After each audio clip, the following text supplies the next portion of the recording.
Mummy परेशान हो गई। मैं कहाँ ब्याह दिया आपने, सारा दिन मेरी माँ ये करती है, मेरी माँ वो करती है, मेरी माँ के लिए काम करना है, मेरी माँ को ये करना है। अरे जब माँ के लिए ही सब कुछ करना था तो फिर मेरे को ब्याह के क्यों लाए थे? अरे माँ के साथ ही रहते बस हर वक्त। मैं तो माँ पर झाड़ू पोछा बर्तन वाली गई हूँ, इनके स्वाद का ये खाना बना दो, उनके स्वाद का ये खाना बना दो, घर में ये कर दो, घर में वो कर दो, सारा दिन उपदेश मेरे को मिलते रहते हैं।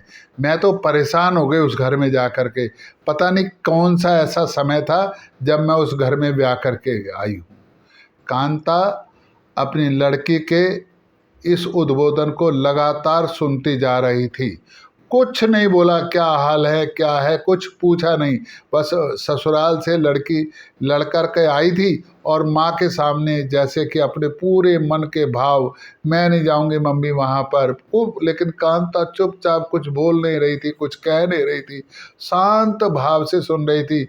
ऐसा लग रहा था जैसे वो अपनी बिटिया के, अपनी बेटी के सारे भावों को बाहर आना देना चाहती है। कोई ना मुस्कुराई, ना हंसी, ना क्रोध, ना कुछ, ये तक नहीं पूछा आखिरकार बात कही। वो बोले चली जा रही है उसकी लड़की। मैं उस पर वो वहाँ दुखी हो गई हूँ। सारा दिन अपनी माता के लिए करते हैं, ऑफिस से जाते हैं, थके हारे आते हैं, फिर रोटी खा के सो जाते हैं, कहीं कोई घुमाना ले जाना नहीं, कुछ करना नहीं। बस मैं तो उस चक्की में जा कर के पिस्सी चली जा रही हूँ। मेरे को बड़ा अजीब, मैं नहीं जाऊंगी अब वापस। और विषय कोई बहुत बड़े कोई विषय नहीं थे, जो घरों में छोटी मोटी झगड़े होते हैं ना, उन झगड़ों के विषय थे। कोई महत्वपूर्ण बात नहीं थी। कांता समझ चुकी थी कि इसका कोई ऐसा विषय नहीं है जो इतना ये प्रकट कर रही है। लेकिन जब आग जल रही हो तो उसमें ना तो हवा देनी चाहिए ना पानी डालना चाहिए, क्योंकि और भड़केगी।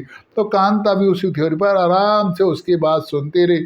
वो बुद आती रही, कहती रही, कभी जेठानी के बारे में, कभी नंद के बारे में, कभी सास के बारे में, कभी ससुर के बारे में, कभी पति के बारे में, कभी छोटे उन बच्चों के बारे में, ससुराल के हर व्यक्ति के बारे में कुछ ना कुछ शिकायत कांता की लड़की के पास थी। और वो जोर जोर से बुदबुदाए जा रही थी, मैंने तो कसम खा लिया है, मैंने तो ये कर लिया, मैं उस घर में नहीं जाऊंगी, पता नहीं आप लोगों ने क्या देखा था, मेरी शादी कर दी, मेरा जीवन बर्बाद हो गया है, इतना पढ़ लिख करके मैंने अपने पैरों पर कुल्हाड़ी मार लिया है, मैं तो उस घर में मशीन बनकर रह गई।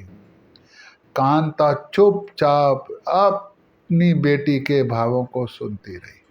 और जब लगा कि बेटी शिकायत करते करते थक गई है, सारा उसका जो शिकायत का पुलंदा था वो खाली हो गया है, और उसके बेटी के चेहरे से भी लग रहा था कि शायद वो शिकायत करते करते थक गई है। और उसके बाद जब कोई थक जाता है ना, तो सुनने वाले के ऊपर आ जाता है, माँ तुम ऐसी हो, माँ तुम वैसी हो, माँ तुमने क्या देखा, तुम भी मेरी दुश्मन हो। और फिर वो माँ के ऊपर। इसका मतलब कांता समझ गई कि अब इसकी ससुराल से शिकायत खत्म हो गई, और अब ये सिर्फ अब ये इसका भड़कने का आखिरी दाव जो मेरे ऊपर चला था, अब इसके बाद ये निडाल हो गई। तो जब वो शांत हो गई, बोल बाल के चुप हो गई, तो कांता ने अपनी बेटी से कहा, बेटा एक बात सुन, तू कभी सब्जी लेने गई है? उसने कहा मैं कहाँ की बात कर रही हूँ, आप कहाँ की बात कर रहे हो? उसने कहा कोई बात नहीं, हो गई उस पर सोच गए, लेकिन मैं तेरे से जो पूछ रही हूँ उसका जवाब तो दे। वो कभी सब्जी लेने गई है? उसने कहा हाँ। कहती अच्छा एक बात सुन, जब तू सब्जी लेने जाती है और कहती है 1 किलो आलू दे दो, तो बोलती है ना 1 किलो आलू दे दो, हाँ बोलती हूँ 1 किलो आलू दे दो, तो वो जो तराजू होती है उसके 2 पड़ले होते हैं, तो एक में आलू धरता है और एक में 1 किलो का बाट धरता है। अब तूने 1 किलो मांगे, अगर तू वो आधा किलो धर देगी, बाट धरेगा, तो क्या 1 किलो आलू तो लेंगे? नहीं तो लेंगे ना। बोलते नहीं मम्मी 250 ग्राम रबड़ तो लेंगे, तो नहीं 1 किलो का बाट ही रखना पड़ेगा। तो अपने जो जीवन के रिश्ते हैं ये भी तराजू के पड़लों के बराबर हैं। अब अगर दोनों तरफ से संतुलन नहीं बनेगा तो रिश्ते कैसे चलेंगे? रिश्ते तो तराजू की तरह है ना, दोनों पड़ले बराबर होने चाहिए। तू वहां चली गई, तूने अपना स्नेह लुटाया उन पर, अपना मारुद्य लुटाया, अपना प्यार निछावर करा, अरे तू तो यहाँ से जाकर तू हमारी लाडो कोडो थी, तुझे जो समझाया था तूने वहाँ जाकर कुछ नहीं करा, सिर्फ एक उम्मीद करी कि वहाँ मैं जा रही हूँ, जैसा यहाँ प्यार मिलता था वैसा वहाँ प्यार मिल रहा है। अरे ठीक है, मिलना चाहिए और मिलेगा भी तेरे को, लेकिन क्या तूने उनको प्यार दिया क्या भाई? तूने उन पर अपना माधुर्य, स्नेह, अपना प्यार लुटाया क्या? उनकी व्यवस्था का अंग बने? अरे तू वहाँ नई है, उनकी सारी व्यवस्था पहले से है, क्या तूने वहाँ की व्यवस्था को समझने की कोशिश करी है? ठीक है, तेरा पति तेरी सास की गुणगान गाता है, लेकिन वो वहाँ भी तो 25-30 साल उनके साथ ही रहा है ना, तो वो तो उसको उनकी सारी बातें अच्छी लगती हैं। लेकिन जब तू अपना प्यार, अपना कला कौशल, अपना कार्य कौशल उनके सामने दिखाएगी तो फिर तेरी तारीफ होने लग जाएगी। लेकिन बिना अपना कौशल दिखाए, बिना अपना माधुर्य, बिना अपना स्नेह लुटाए तू शिकायत करती जाएगी तो खाई बढ़ेगी, घटेगी थोड़े ना। अपना जब हम ससुराल जाते हैं तो पहले ससुराल के वातावरण को देखना है, समझना है।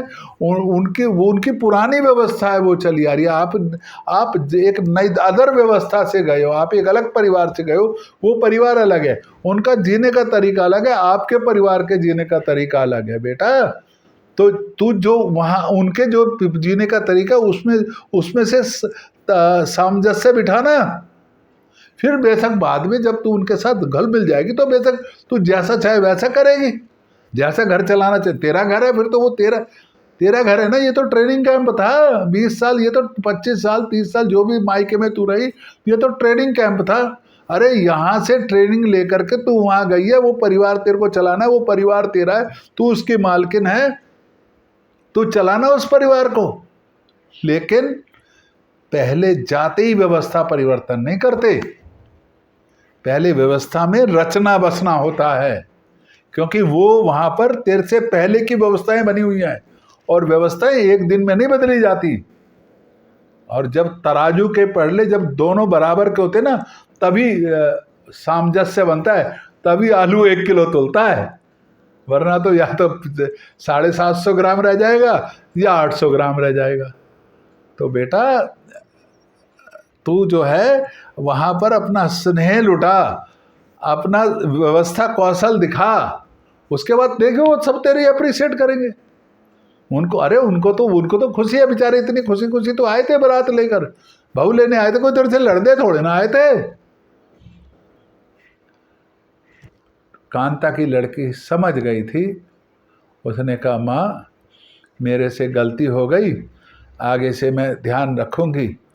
वो जो एक बात अच्छी लगी कि कांता ने बीच में अपनी बेटी को, जब वो गुस्से में थी, कुछ नहीं बोला, किसका कसूर है क्या है कुछ नहीं कहा, यहाँ तक नहीं कहा कि तेरा कसूर है। लेकिन जिस तरीके से कांता ने अपनी बेटी को समझाया था, अगर आज हम सब लोग भी अपने परिवारों को बचाने के लिए इस प्रकार का सामंजस्य बैठाने का प्रयास करेंगे तो आप समझिए ये परिवार एक देव दुर्लभ व्यवस्था है। बाकी देशों में इतनी आसानी से चलता नहीं है जितना अपने यहाँ चल रहा है, और इसी से फिर सारा रहन सहन, प्यार, मोहब्बत, तरक्की इसी परिवार में रह करके होती है। तो परिवार को बचाए रखना आपकी, मेरी, सबकी जिम्मेदारी है, वरना परिवार पर आघात बड़ी बुरी तरह हो रहे हैं। और ये अंतिम व्यवस्था है परिवार व्यवस्था, जिसको लोग शरारती तत्व